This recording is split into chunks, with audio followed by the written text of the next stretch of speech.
Hello friends, आज मैं आपको एक्यूप्रेशर से बताने जा रही हूँ जिन लोगों के ईयर्स में प्रॉब्लम आ रही है ईयरबड लगाने से या वैसे ही किसी भी तरह से हाई वॉल्यूम में कोई भी चीज़ सुनने से या कोई और वजह से, जिसमें ईयर ड्रम जो होता है कान का पर्दा उसमें सूजन आ जाती है। अगर सूजन आ गई है तो उसका एक्यूप्रेशर में ट्रीटमेंट पॉसिबल है, नेचुरल है, कोई साइड इफेक्ट नहीं है। ठीक है, इसमें जो आपको मैं ट्रीटमेंट बताऊंगी एक्यूप्रेशर से बताऊंगी। इसमें एक्यूप्रेशर में जो मैग्नेट का रहेगा और टेप की ज़रूरत होगी। अब देखिए इसमें होती क्या है, रीज़न क्या होता है कान के पर्दे में सूजन आने का। कान के पर्दे में यानी ईयर ड्रम को टाइपेनाइटिस कहते हैं, जिसमें अगर इन्फ्लेमेशन हो जाता है ड्रम में तो उसकी वजह से क्या होता है, सही से सुनाई नहीं पड़ता है, कोई बोल रहा होता है कभी कभी ध्यान नहीं जाता है, या कोई आवाज़ सही से नहीं आती है, या फिर ऐसा लगता है कि हेयरिंग लॉस हो रही है, यानी सुनने की ताकत जो हो रही है कम हो गई है। तो फिर लोग और हाई वॉल्यूम में सुनने की कोशिश करते हैं कि वो सूजन आ चुकी होती है। अब वो सूजन आने की वजह से कभी कभी चक्कर भी आते हैं, लोगों को पता नहीं चलता कि चक्कर क्यों आ रहे हैं। क्योंकि कान में अगर प्रॉब्लम आ रही है तो तब भी चक्कर आ सकते हैं, वहाँ पे सूजन होगी। या तो आपको क्या हो सकता है कि टॉन्सिलाइटिस की अगर प्रॉब्लम होगी, अगर टॉन्सिल यहाँ पे स्वेलिंग हो रही है तो उसकी वजह से भी सूजन आ सकती स्वेलिंग आ सकती है कानों के पर्दे में।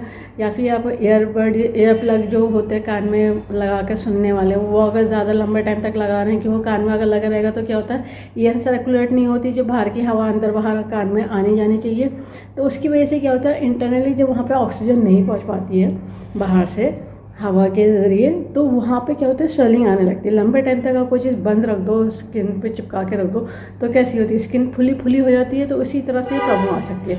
या फिर चोट लग गई है तो रीज़न अलग हो सकता है कि पर्दे में सूजन आ गई, या कान बह रहा है तो सूजन आ गई, उसका रीज़न अलग है।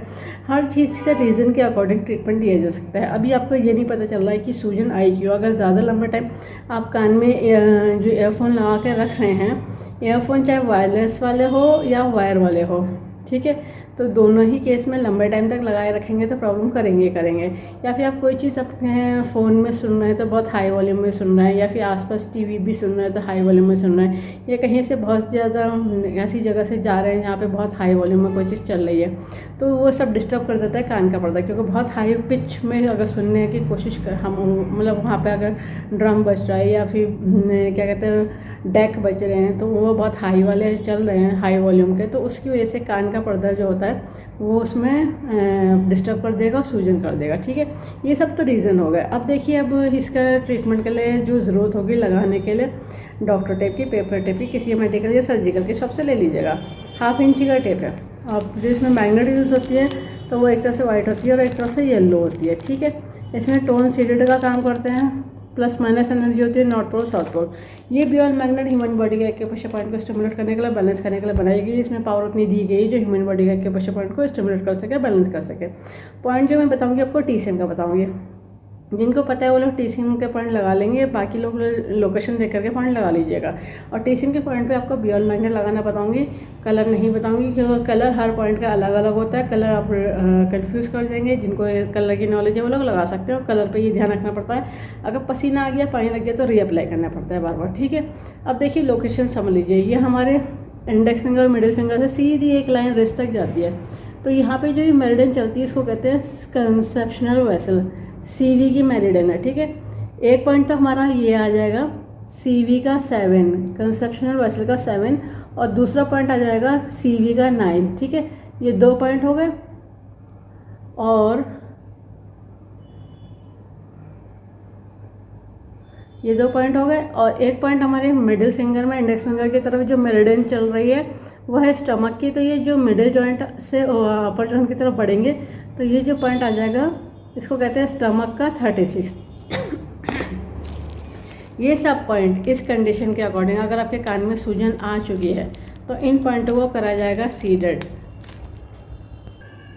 तो देखिए, जब ये पेपर टेप में से येलो दिख रही होती है ना तो इसको कहते हैं सीडेड।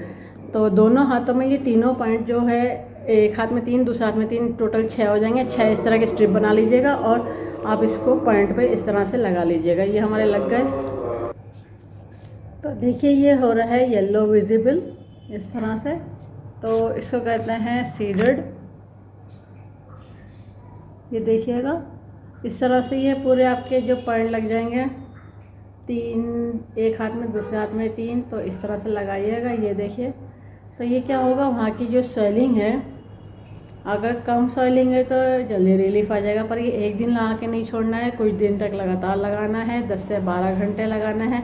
अगर प्रॉब्लम सीरियस है, हेयरिंग लॉस ज़्यादा हो गई है, अगर 1-2% है तो ये रिकवर कर देगा। अगर सीरियस मैटर है तो उसके रीज़न के अकॉर्डिंग पॉइंट पेशेंट के डायग्नोस करके एक्स्ट्रा दिए जाते हैं ऐड करने के लिए, लगाने के लिए, ठीक है, ताकि फास्ट रिलीफ आ सके। और इस वीडियो को ज़्यादा से ज़्यादा शेयर करिए, सब्सक्राइब करिए, लाइक करिए, ताकि लोगों को पता चल जाए कि पीछे से सभी तरह के डिजीज़ को ट्रीट करते हैं, क्योर कर देते हैं, कंट्रोल कर देते हैं, रूट कॉज को ठीक कर देते हैं। फ्यूचर में दोबारा कभी प्रॉब्लम नहीं आती, बस लाइफ स्टाइल को ठीक रखना होता है। बेल आइकन प्रेस करना ना भूलिएगा, जब भी मैं नया वीडियो अपलोड करूँगी तो आपको लेटेस्ट नोटिफिकेशन मिल जाएगा। लाइक करना ना भूलिएगा। इस वीडियो को एंड तक देखने के लिए thank you very much. See you next time.